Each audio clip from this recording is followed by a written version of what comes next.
क्या कोई रिश्ता सिर्फ कागजों पर बचा रह सकता है? रवि और साक्षी की शादी को सिर्फ 6 महीने हुए थे, लेकिन रवि को ऐसा लगने लगा था जैसे वह इस रिश्ते में अकेला रह गया हो। साक्षी अपने करियर में इतनी व्यस्त हो गई थी कि उनके बीच की नजदीकियां धीरे धीरे दूरियों में बदलने लगीं। क्या यह फासला कभी खत्म होगा, या फिर यह कहानी एक ऐसे मोड़ पर पहुंचेगी जहां से वापसी नामुमकिन होगी? रवि और साक्षी की शादी को अभी सिर्फ 6 महीने हुए थे, लेकिन रवि को महसूस होने लगा था कि उनकी शादी सिर्फ कागजों पर ही बची थी।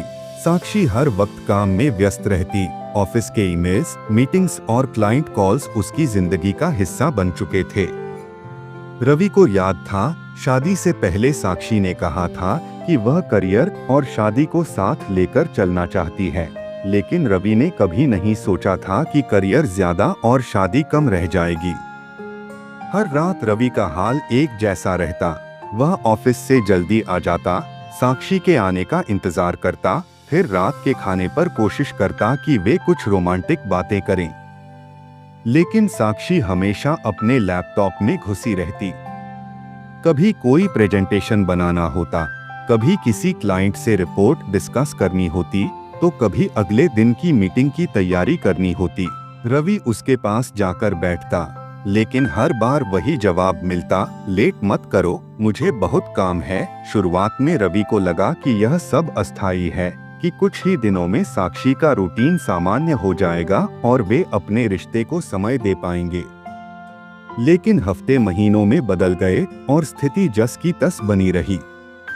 रवि को लगने लगा कि वह एक ऐसे रिश्ते में था जिसमें वह अकेला था। उस दिन रवि सुबह जल्दी उठ गया था। उसने सोचा कि शायद अगर वह साक्षी के साथ नाश्ता करे तो वे कुछ पल एक साथ बिता सकते हैं। वह किचन में गया और उसके लिए उसकी पसंदीदा कॉफी बनाई। लेकिन जैसे ही उसने साक्षी को बुलाया, वह तैयार होकर बाहर निकलने लगी। रवि, आज बहुत जरूरी मीटिंग है, मैं नाश्ता नहीं कर पाऊंगी, रवि ने धीरे से कहा। बस 5 मिनट बैठ जाओ, हम साथ में कॉफी पी सकते हैं। साक्षी ने घड़ी की तरफ देखा और बोली, लेट मत करो, मैं पहले ही लेट हो चुकी हूँ, और वह दरवाजा बंद करके चली गई। रवि ने उसके कप में रखी कॉफी देखी, जो धीरे धीरे ठंडी हो रही थी, जैसे उनका रिश्ता। रवि ने तय किया कि वह आज रात साक्षी से खुलकर बात करेगा। उसने उसके पसंदीदा खाने का ऑर्डर दिया, कमरे में हल्की रोशनी रखी और पुरानी यादों के एल्बम निकाले। जब साक्षी घर लौटी तो रवि ने मुस्कुराकर कहा, आज थोड़ा जल्दी आ गई हो, अच्छा लगा। साक्षी ने लैपटॉप बैग रखा और बोली, हाँ, लेकिन बहुत थक गई हूँ, सोने जा रही हूँ। रवि ने हिम्मत जुटाकर कहा, बस थोड़ी देर बैठो, कुछ बात करनी है। साक्षी ने माथा दबाया और बोली, रवि प्लीज, मैं बहुत थक गई हूँ, कल बात करेंगे। रवि ने फिर कहा, कल कब आएगा? साक्षी ने कोई जवाब नहीं दिया और कमरे में चली गई। रवि अकेला रह गया।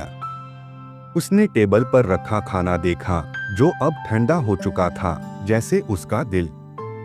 अगले कुछ दिनों तक रवि ने फिर कोशिश की, लेकिन हर बार वही जवाब, लेट मत करो, मुझे काम है, या लेट मत करो, मुझे नींद आ रही है। रवि को एहसास होने लगा कि अब साक्षी के पास सिर्फ बहाने बचे थे और वह अब और इंतजार नहीं कर सकता था। एक रात उसने बैग पैक किया और साक्षी को एक नोट लिखकर टेबल पर रख दिया, अब और लेट नहीं कर सकता। सुबह जब साक्षी उठी तो रवि जा चुका था। उसने नोट पढ़ा, लेकिन उसने उसे वहीं छोड़ दिया, जैसे रवि को छोड़ दिया था। फिर उसने अपने लैपटॉप का स्क्रीन खोला और अगले मीटिंग की तैयारी करने लगी। रवि ने आखिरकार फैसला कर लिया, अब और इंतजार नहीं।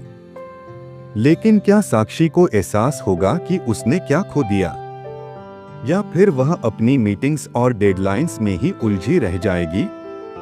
अगर आपको ये कहानी पसंद आई हो तो लाइक करें, कमेंट में अपनी राय दें, और ऐसी ही और कहानियों के लिए चैनल को सब्सक्राइब करें। बेल आइकन दबाना न भूलें, ताकि कोई भी नई कहानी आप मिस न करें।